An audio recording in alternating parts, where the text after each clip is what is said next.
Ryan, the puppy who wanted a boy is the next story. And look at these puppies. Now see? Look at these puppies here. They're right here, just like in the picture. See? See, they like each other. See? Now, it says here, one day Petey, who was a puppy, this is Petey the puppy right here. Petey said, I'd like a boy for Christmas. His mother, who was a dog, this is his mother right here, said she thought she could have a boy if he was very good puppy, he could get a boy. That was what the mama said to the puppy. The mama says, okay, puppy, I'll see if I can find you a boy, okay? So the day before Christmas, Petey's mother asked, have you been a very good puppy? Oh yes, said Petey, I didn't frighten the cat. You didn't? Asked Petey's mother. Well, I just frightened her a little, said Petey, and I didn't chew any shoes. And the mommy says, well, good for you, Petey. You are such a good little puppy. Not any, said his mother, not a teeny chew. I didn't chew any shoes. Well, almost always, because I remembered to bark when I wanted to go out.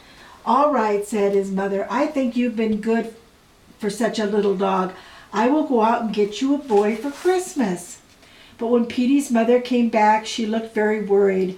How would you like a soft white bunny with pink ears for Christmas? She said to Petey. No, thank you, said Petey. Don't you want a lovely canary? I'd like a boy, said Petey. How about some guppies, said Petey's mother. I want a boy, said Petey. Petey, said his mother at last, there are no boys to be found. No boys? Not one could I find. They're terribly short of boys this year. Petey thought he couldn't stand it if he didn't have a boy. Finally his mother said, there now, there must be a boy somewhere. Perhaps you could find some other dog who would give his boy away. Oh. Do you think I could? Asked Petey. It wouldn't hurt to try, said his mother. So Petey started off, and it wasn't long before he saw a collie.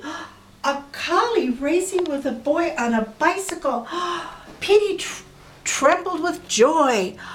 If I had a boy on a bicycle, said Petey to himself, I could run like anything. I'd take a little run right now, and I'd ask that collie politely if he'll give me his boy.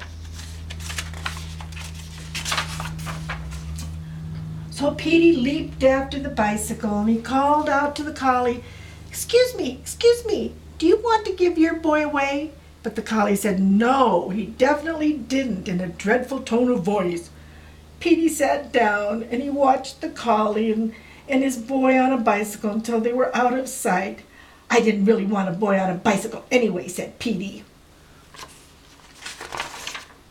After a while, he saw a setter playing ball with a boy. Petey was delighted. If I had a boy to play ball with, said Petey, I'd catch the ball and smack him in my mouth. I'd like to catch the ball now, but he remembered how cross the collie had been. So he sat down on the sidewalk and called out politely, excuse me, do you want to give your boy away? But the setter said no, he definitely didn't, in a terrifying tone of voice. Oh, well, said Petey as he trotted off, I don't think playing ball is so much fun anyway. Soon Petey came to a bulldog. Ooh, he was sitting in a car with a boy. Petey was pleased, for he was getting a little tired from so much walking. If I had a boy in a car, said Petey, I'd laugh at walking dogs. I'd like a ride right now. So he called out loudly, very politely, excuse me, do you want to give your boy away? But the bulldog said no, he definitely didn't, and he growled in Petey's face. Uh-oh, said Petey. He hurried behind the house and stayed there until he saw a bulldog and his boy drive away. Well, who wants to go riding in a car? Not me, said Petey, coming out from behind his house. He thought he would just rest a while, though. He had come a long way for such a little dog. He was limping a bit when he started off again.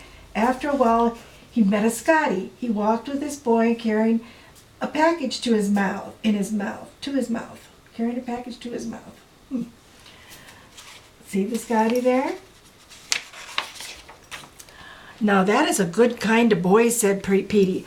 If I had a boy to take walks with and carry packages for, there might become dog biscuits or cookies in the package. I would like a cookie right now. He hadn't had any lunch. But he remembered how cross the Collie and the Setter and the Bulldog had been. So he stayed across the street and shouted at the top of his lungs, but polite as could be, "Excuse me, excuse me, excuse me. Do you want to give your boy away?" The Scotty had his mouth full with his package, but he managed to say no. He definitely didn't, and he showed his sharp teeth to Petey. "I guess that wasn't the kind of boy I wanted either," said poor Petey. "But my goodness, where can I find a boy?" Well, Petey trotted up and down and up and down and up and down. He couldn't find a single dog who would give her boy away. Petey's ears began to droop. His tail grew limp. His little legs were very tired. My mother was right, he thought. This isn't a boy to be found. There isn't a boy to be found. Just as it was getting dark, he came to a large building on the very edge of town. Petey was walking by slowly when he saw a sign, "Home for Boys." Oh, look at that, Petey's mother. Yeah, sit down, Petey's mother. "Maybe I could find a boy here," said Petey to himself. "These boys have no parents and no dog to take care of either." He padded slowly up the walk of the home. He was so tired he could hardly lift his little paws. Then Petey stopped. He listened. He could hear music. He looked through the window. He saw a lighted Christmas tree and children singing carols.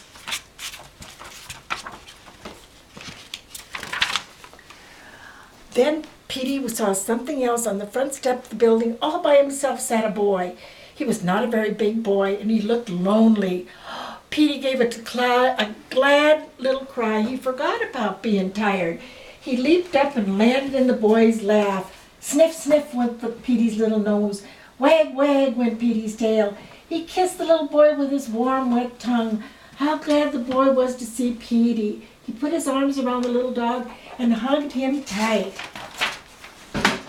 Then the front door opened and a lady came out.